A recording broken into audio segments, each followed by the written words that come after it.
Okay, yeah, I was planning to sort of outline the proof of one of the main theorems I stated in the first talk on the slides, but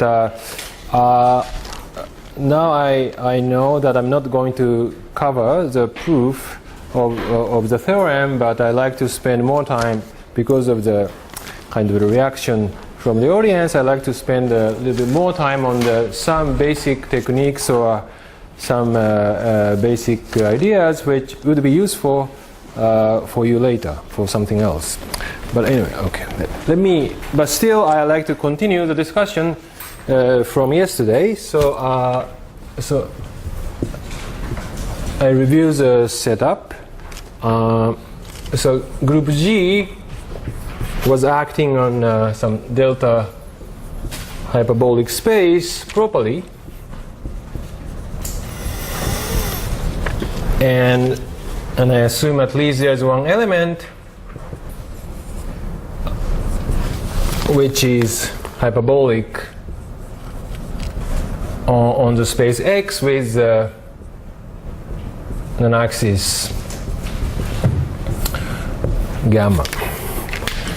So a good example you can have in your mind is, so suppose you start with, say, genus 2 surface, there is a hyperbolic metric on it, then you look at the universal cover, which is a hyperbolic plane. G is pi 1 of this surface, then take just fix one simple closed curve which gives you element little g, then and G is acting on this, and then I just fix one lift gamma that's invariant by G. Okay, so that's for example a typical example you can have in your mind. And then I showed the proposition. Then exists a constant xi such that if you take any element in G, then either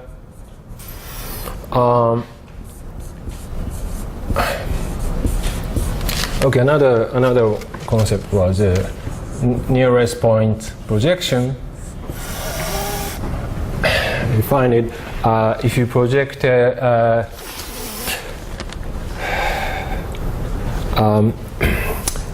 gamma to gamma, then the diameter is at most xi,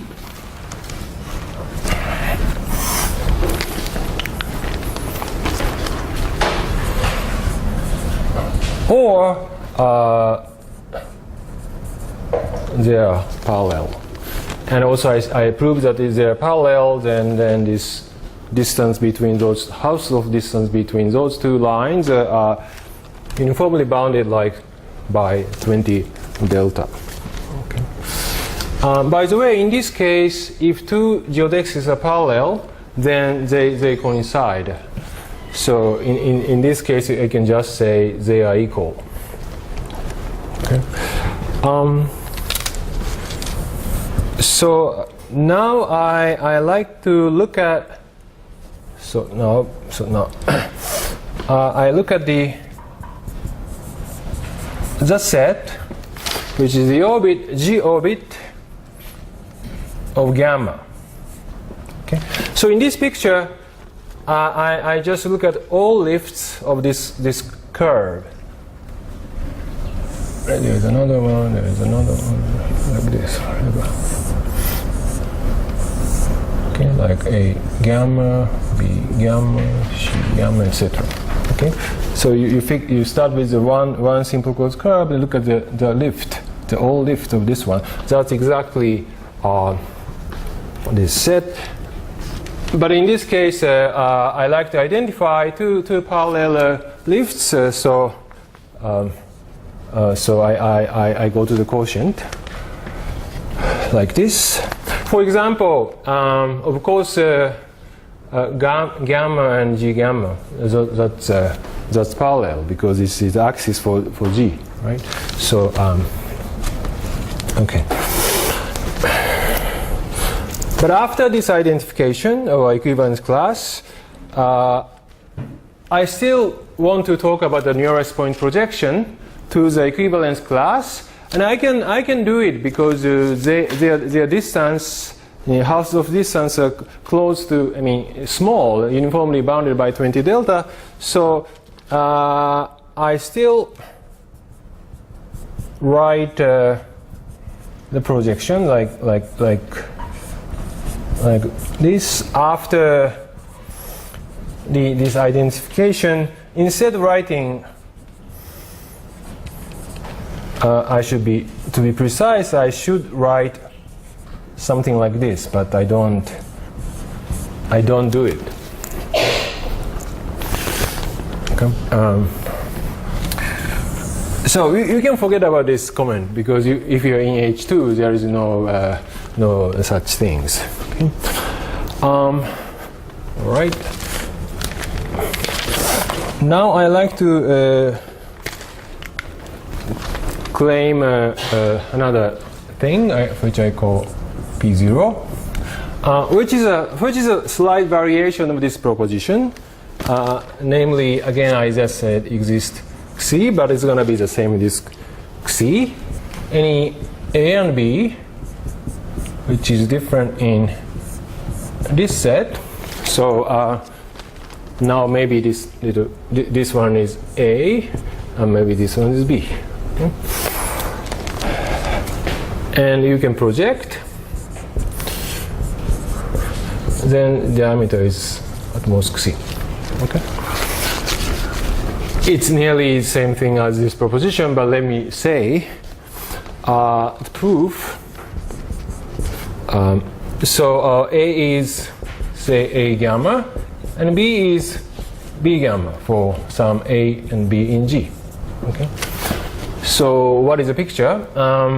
So you have A gamma, which is A, and B gamma, which is B, and I assume they are not parallel, namely they are not equal after identification. Then I like to say this is at most Xi. Okay? How do I argue? Well, I have a group action preserving isometry, so I just apply A inverse, which is isometry, to this picture. Then I get, here is gamma, which is A inverse A, and here you get A inverse B gamma, which is A inverse B. Okay? Now I just use this proposition because I'm projecting to gamma. So if you project anything to gamma, any orbit to gamma, at most this one, so this is at most Xi. But this is isometry, therefore this is also at most Xi.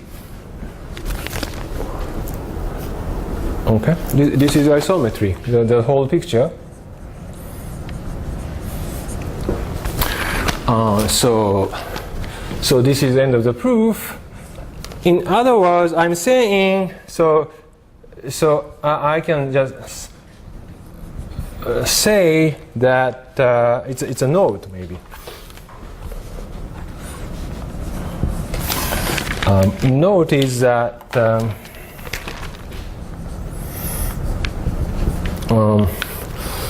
this projection is G equivariant,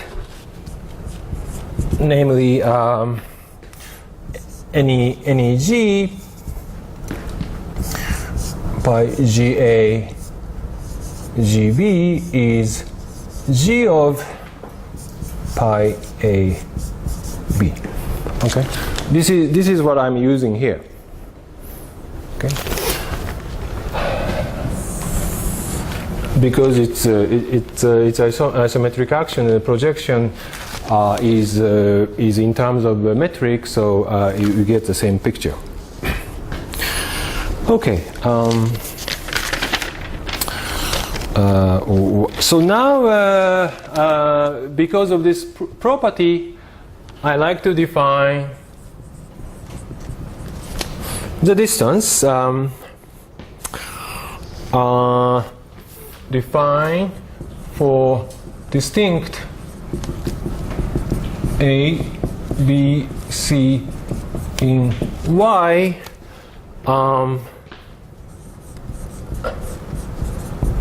Distance between B and C in terms of A is well, the diameter of pi A B and pi A C. That's in A.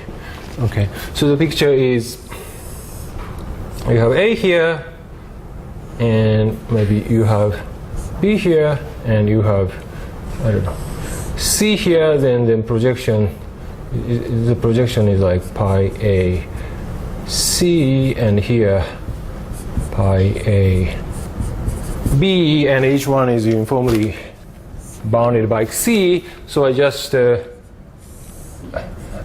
well, the idea is looking at this distance, but I look at the diameter. So this is the distance between B and C. Well, even if B and C are equal, even when B and C are equal, well, I say distinct, but you can still define the distance, but then it's going to be not 0, but something like at most C. So anyway, so this is the definition. Okay, and then for this distance, I like to prove two more properties, which is useful. Two more, I mean, so first one was this one about the projection. Next is I say P1, which is exists C. Maybe it's different, larger, such that if DABC is larger than C, then you can think of the other two combination, DABC, okay, is well, and also the CAB is, it really doesn't matter. I can put, okay. So for given ABC, you can think of three numbers. Okay, maybe again A, B, C, any distinct. You can think of three numbers, but at most one of them can be larger this constant, say 10. Depends on the setting. Okay, proof. This is another sort of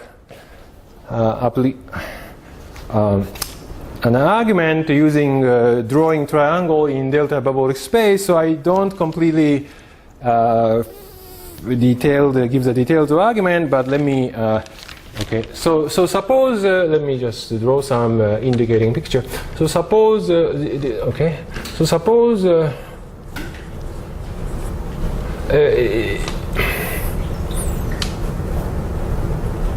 yeah, so let me draw some pictures. Okay, so the assumption is this. So what you have is, this is A,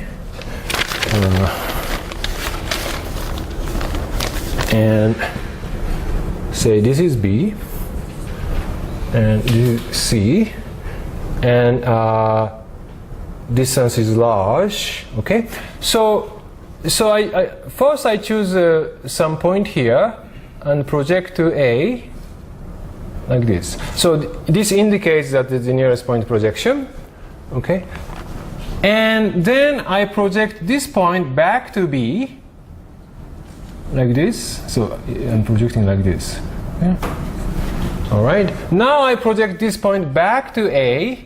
Then it has to be near here, at most like C different. So now then I erase this first point. Namely, I'm saying I can find a point, say P and P bar, so that not only P bar is the nearest point projection from B, but also P is almost the nearest point projection of P bar to B. That's what I'm saying. Okay, it's exactly this C is 0. It's exactly, I'm saying that there is a unique shortest segment between A and B. That's not exactly true in the data parabolic space, but you can do something like that. And also you do the same thing here. Q and Q bar. And now my assumption says this is large. So something large. Okay. Now I like to measure this one. So I like to project A and C to B, and then I like to say that's small. So what is the picture? Doesn't happen.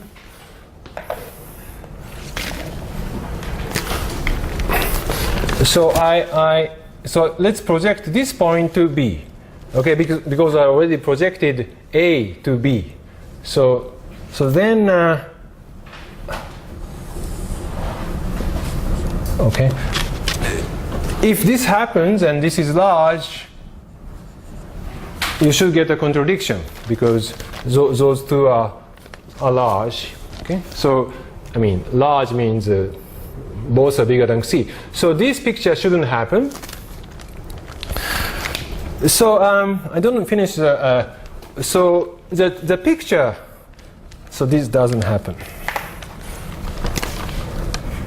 This is impossible.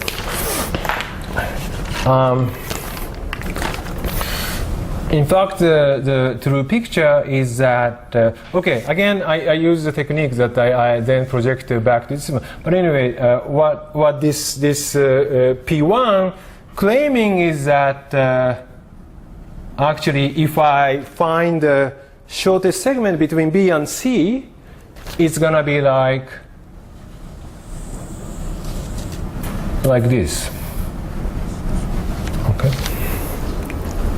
So this is what this proposition claims.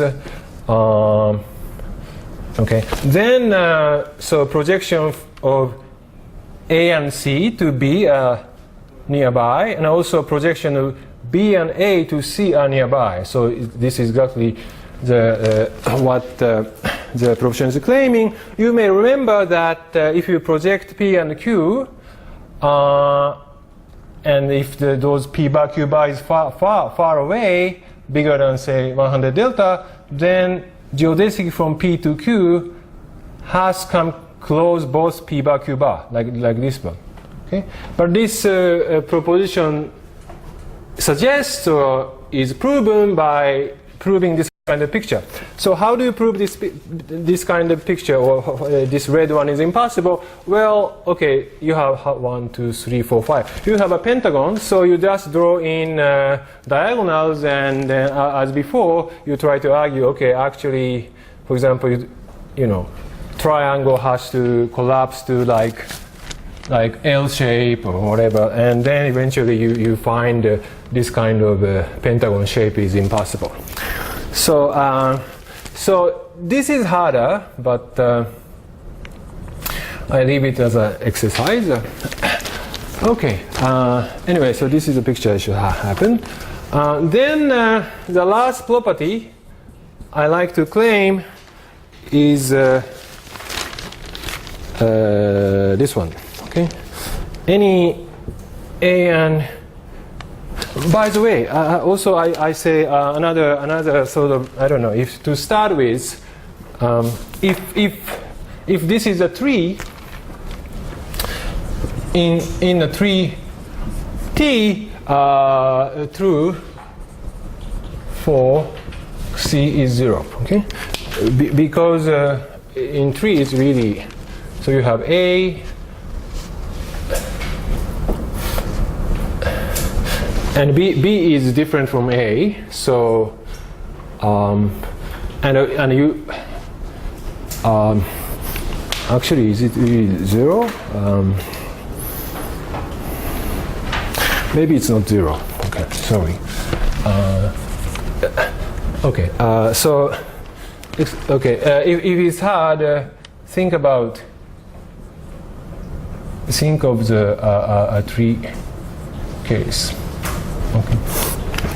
All right. Sorry. So the second and the last property I like to show, if you have any two elements in the orbit, two elements in the orbit, and now look at the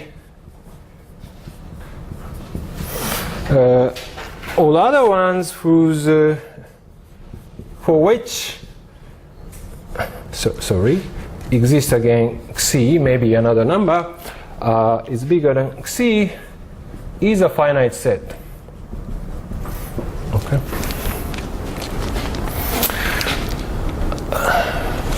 Okay. So I should have made a note here. I'm not very well from the proof. So if this is really the picture, so note. So this says if this C is large, then this is the shortest segment. This A stays close to the shortest segment between B and C for, say, more or less bigger than C. Okay, so the shortest segment is this one.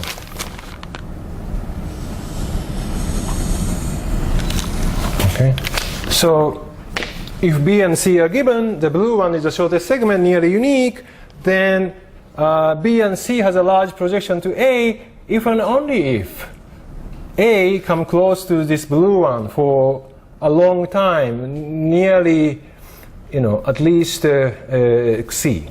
Okay, so that is the only possible way. So now this node is useful to prove this P2 because now A and C are given.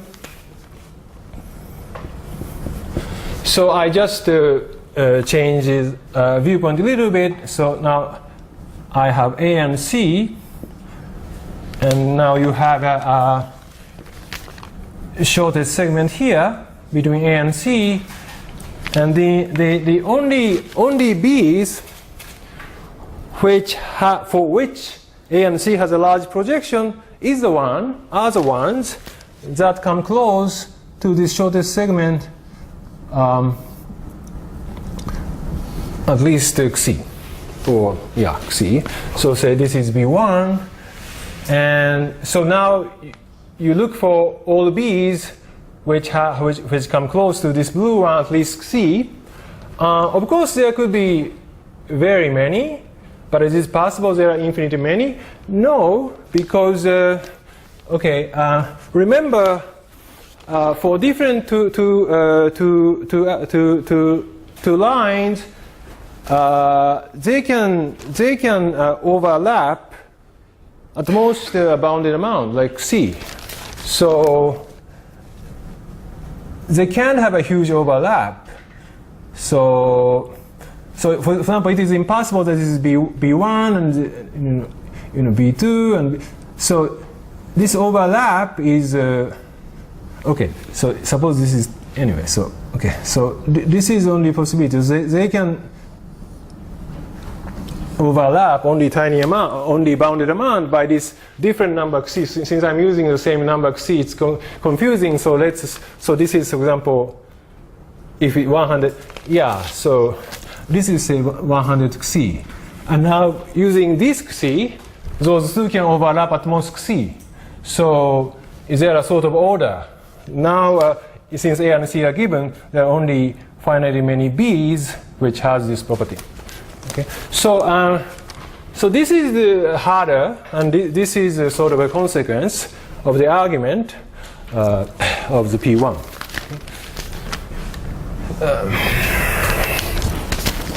Okay. Good. So I have P0, P1, P2.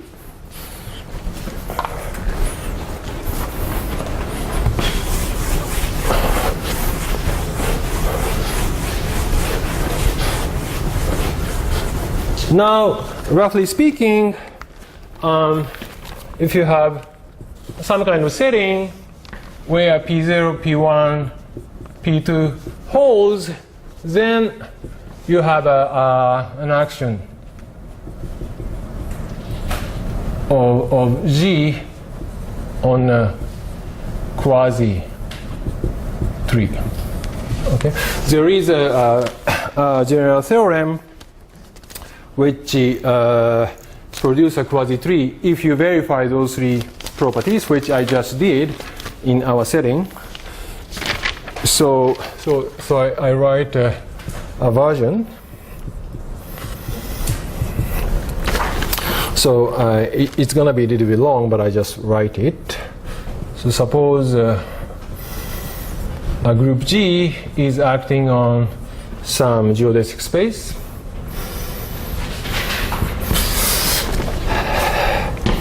And Y is G invariant collection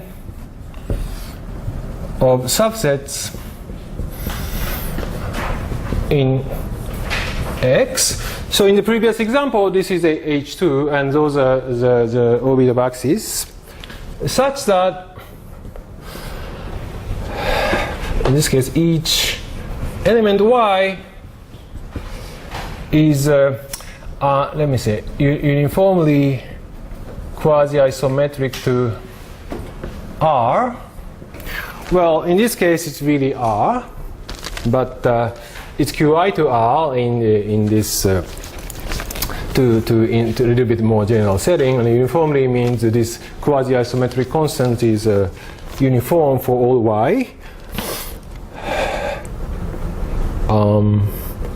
Okay, and also you have a projection, so nearest points projection for each Y, as we do, and also okay. So this is automatically this nearest point projection. This is G equivariant as I wrote here, and then define. I'm just repeating what I wrote today, but to define xz is diameter of pi y x pi y z, and where I should say p0 holds before I said it, and assume there exists a common number xi such that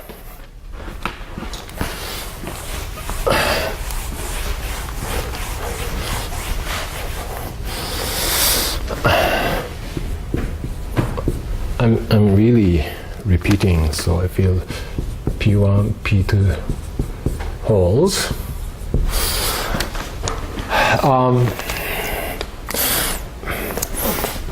Yeah, so this is still here, this is still here. So okay, so I don't repeat, but P0, P1, P2 hold. Then, so now it's a conclusion. There is a quasi-tree Q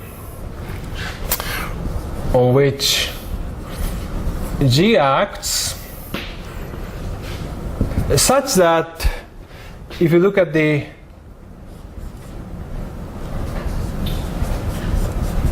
disjoint union of those lines, this is just a collection of lines, embeds in Q. Each of these is a subset, and it's there disjoint. And this embedding is G equivariant. Just look at, have this example in your mind. So here, you just look at all those lines as a disjoint union of the lines. And now you have a quasi-tree. So G is acting on this. And of course, G is acting on that. And this is G equivariant map. So, and also,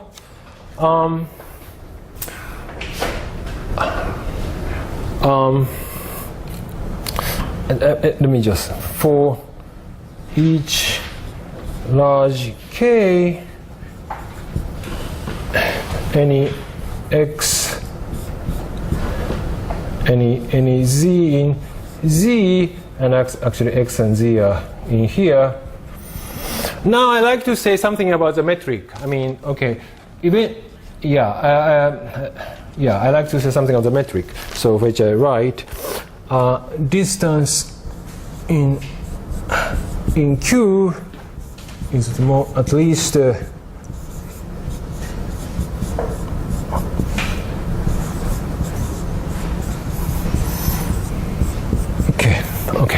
So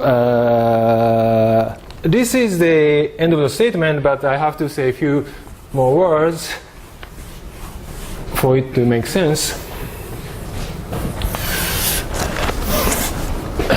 So first of all, what do I have to say? So what is this? So for two numbers, okay, so maybe I should be more concrete. So dy x z k is 0 if dy, this number is at most k, and it is dy x z if this number is bigger than k. Maybe, I don't know which one is better. I don't know. Okay, so in other words, so k is some number you fix here, and now this is another number, and this another number is at most k, you just declare this is 0. Otherwise, it's just that number. Okay, so the point is, so look at the right-hand side, it's a sum over this set y, and typically this is an infinite set, so I don't like infinite sum. So so if those some of those numbers are smaller than k, I declare it's 0. Still, maybe possibly, you know, is there an infinite sum? But actually, it turns out because of this formula, or not because of this formula, but actually there are only finitely many terms which survive. Namely, there are only finitely many terms which are bigger than k. So anyway, so this is just a notation. And also, I have to define this. Because for x and z, okay, so maybe I can go this way. So here there is some point P, and there is so okay, maybe I just say, okay, what is dy x z? Okay, so remember, so x is which is inside of this big space, and also z is inside of this, and this is inside of this one. So that means those 2 points are in your geodesic space, namely hyperbolic plane. So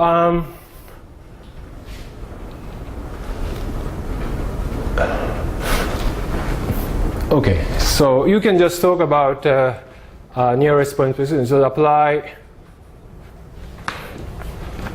So dy x z is really dy, apply nearest point projection, nearest.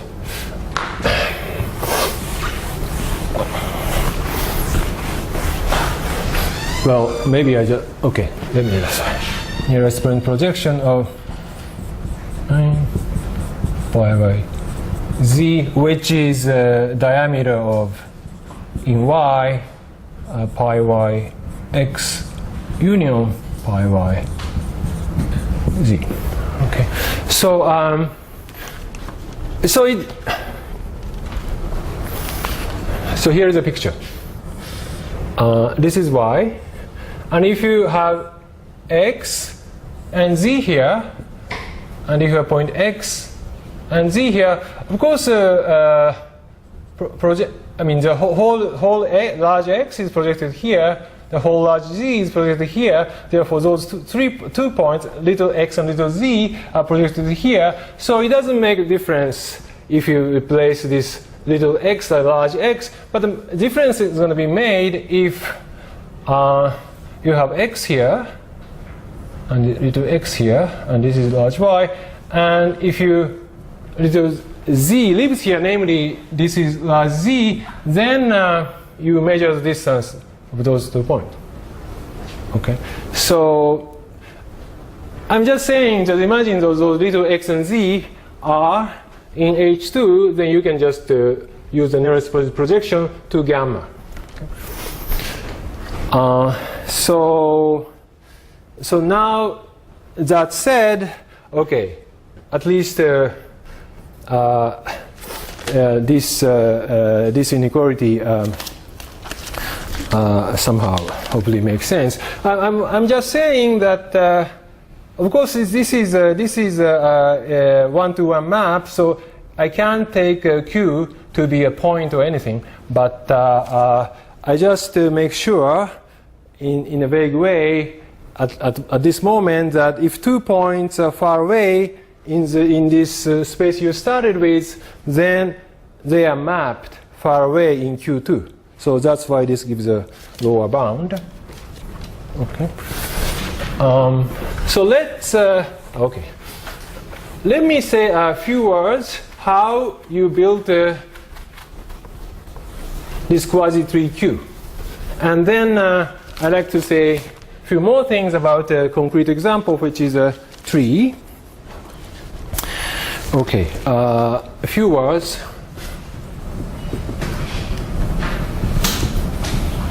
On the construction of Q from the data.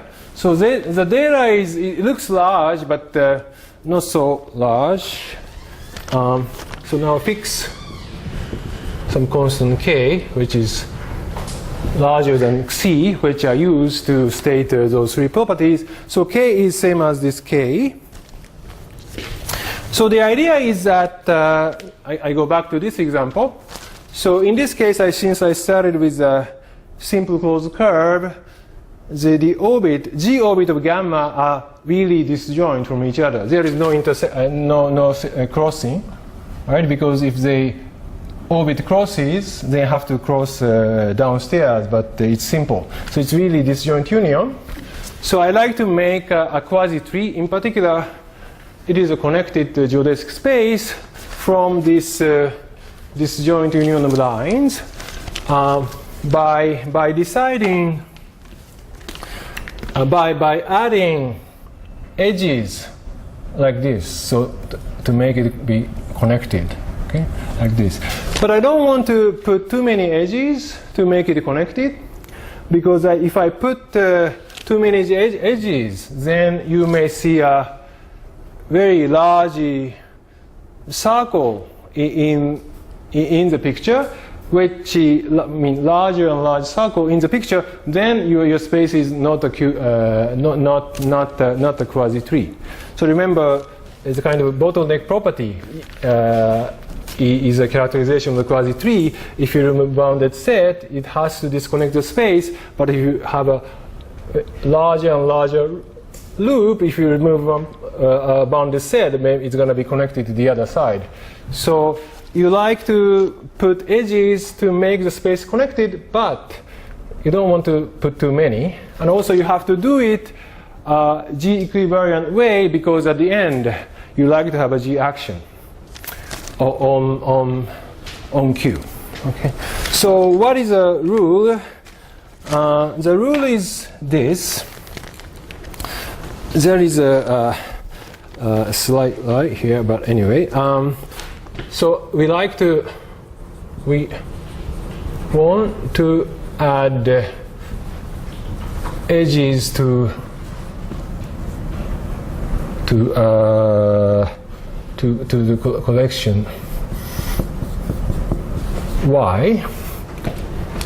So the rule is that so join A and C in Y by an edge. If now look at the, I erased, but a set of elements to which A and C has a large projection.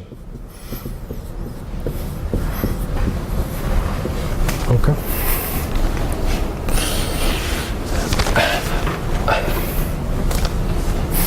It is empty. Okay. So we know that this is going to be a finite set, but maybe it's an empty set. Then we add the edge between A and C at pi A C and pi C A. Okay. So I go back to this picture again.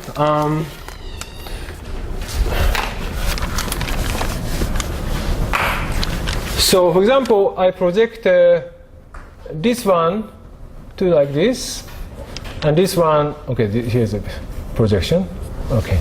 So this looks large. So let's assume this is larger than K. So that means, okay. So this is A, and this is C, and this is B. Then certainly there is B to which A and C has a large projection. So therefore this is not empty.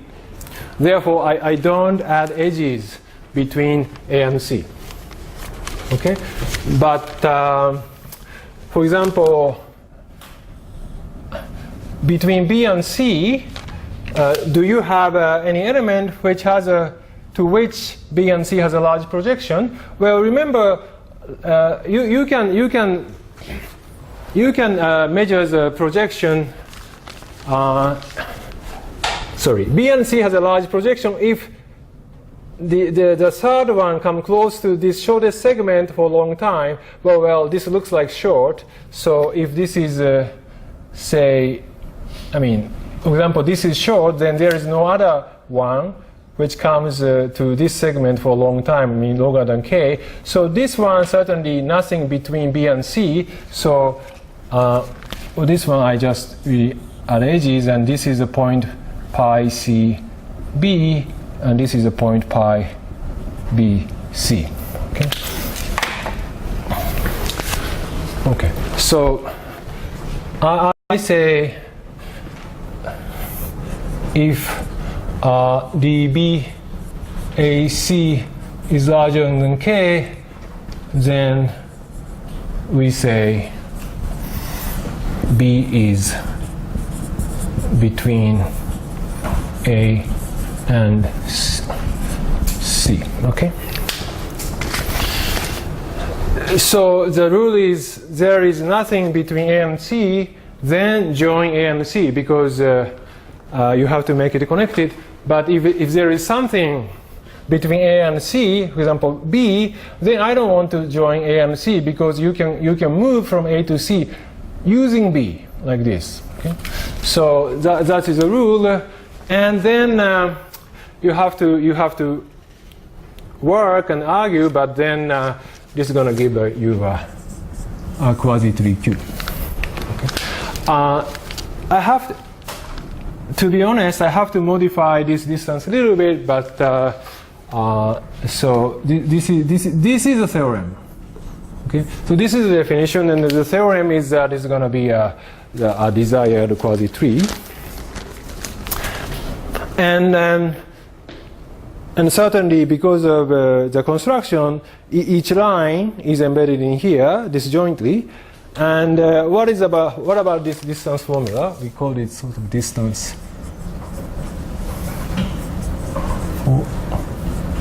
formula.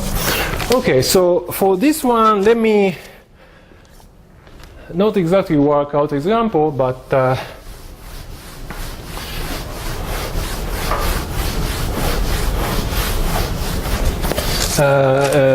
try to convince you why this could be true. Let me just discuss an example and then finish. So take rank 2 free group. Actually, sorry, is there any questions? Okay, sorry. Hi, yes? If we drop or weaken those properties, then the result may not hold. Weaken which one, for example? For example, P1 in P1, both DB, AC, and DC, B should less than or equal to psi. Yeah. We can weaken this to or that end. Maybe. All of them are small. Or DB or DC is less than or equal to psi. Oh, I see. So possibly two of them are large. Maybe two of them are large.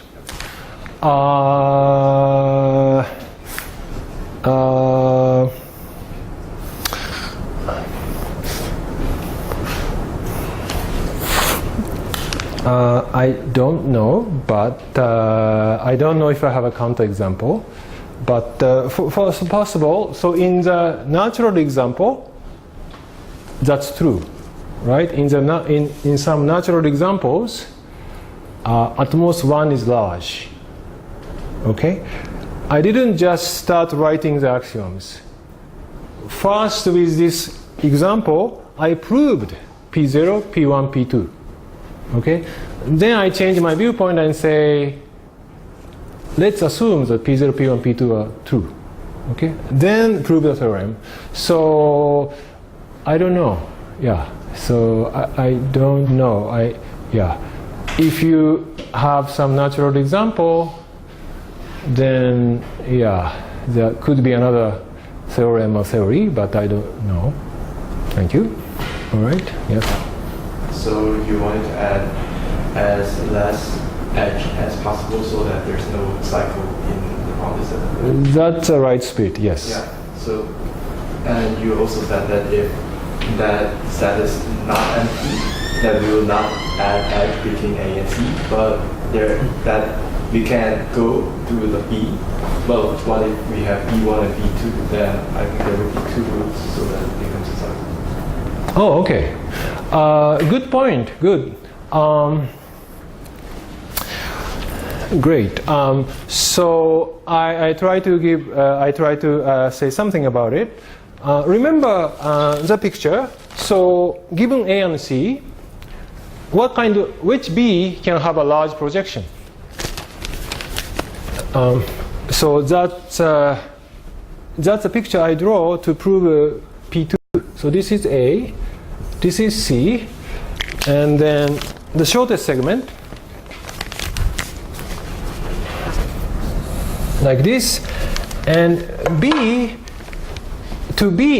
has a large projection for A and C only when come like this. And also I indicated that this is a kind of a order structure because those two different B's can have a large. I mean, this is at most C. I mean, yeah. So there is order. Okay. So this suggests that there is a sort of unique canonical way from A to C. This is the path from A to C. It's not a proof, but I'm just indicating that between A and C in the quasi-tree, there is a sort of unique way for you to move. Yeah, that's a good point. Thank you. More questions? Okay. All right. So this is a pi 1 of this one. Okay. So it acts on.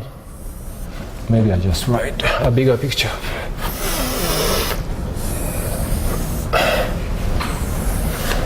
This is identity. This is universal cover. A2, A3, A inverse, A2.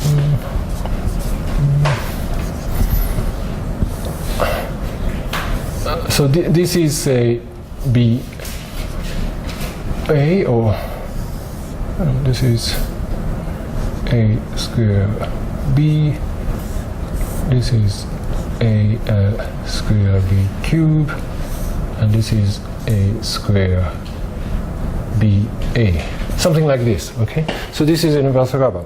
All right. So now I fix A in here, and this has an axis. So this acts on the tree T, which is hyperbolic, and you have a axis, okay? Which is this. Okay, and A is acting on this way. Now I look at the Y is this orbit of alpha. So namely, so for example, where is B alpha? Okay, B alpha is here. Okay. This is B alpha, and so this is alpha. This is also, say, for example, A alpha, and here what do you have? This is A to B2, so this is going to be actually A to B2 alpha, etc. So namely, this is a horizontal lines. Okay, in this tree picture.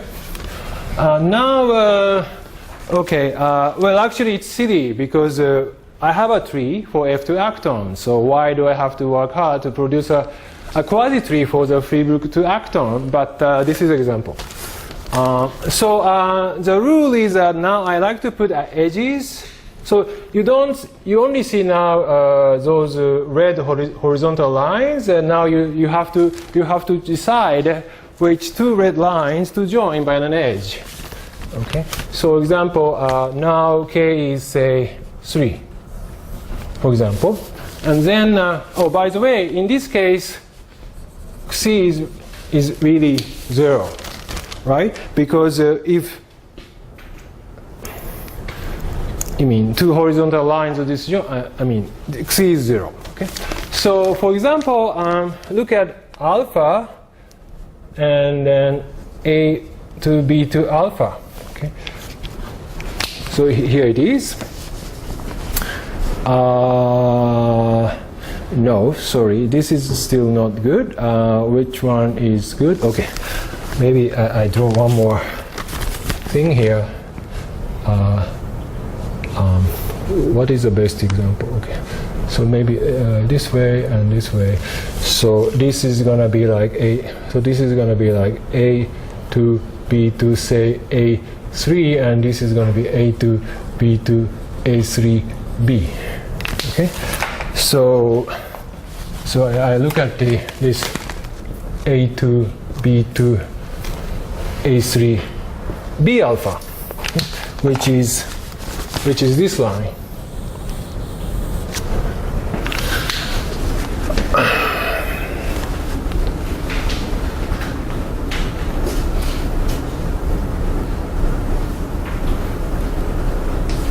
Okay. Now the blue segment, which is the shortest segment between alpha and this one, is here. Okay.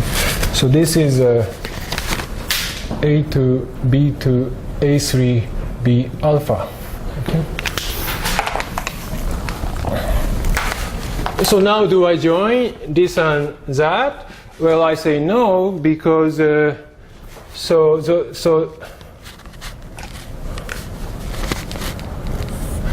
this red one come close to this blue one. Therefore, if I project this and that to this, then you get this point and that point, and distance between those 2 points is 3. Right? So I don't join this and that because there is at least one line in between. But do I join this and that? Well, there is no horizontal line between those two because it's just there is no horizontal line here at all. So this case, so the rule is I join alpha and beta alpha, but not join, don't join this one. Okay. Yeah. So now, so after I join, okay, I finish in 2 minutes. So what is this? What does this inequality say? So you measure distance between 2 points, say this point and this point. Okay. So yeah. So in the quasi-tree, I constructed, in the quasi-tree, I constructed moving from little x to little z, still. You have a large projection to this line, which appears in this term. Therefore, the distance in Q between x and z has to have this term. So I'm not saying this well, but so if you have a large projection to some horizontal lines here, which appears in this term, therefore adding them up, you have a lower bound of the distance between x and z in Q. Okay, so it's a bit not clean, but I think I finish here, and I'm happy to answer your questions.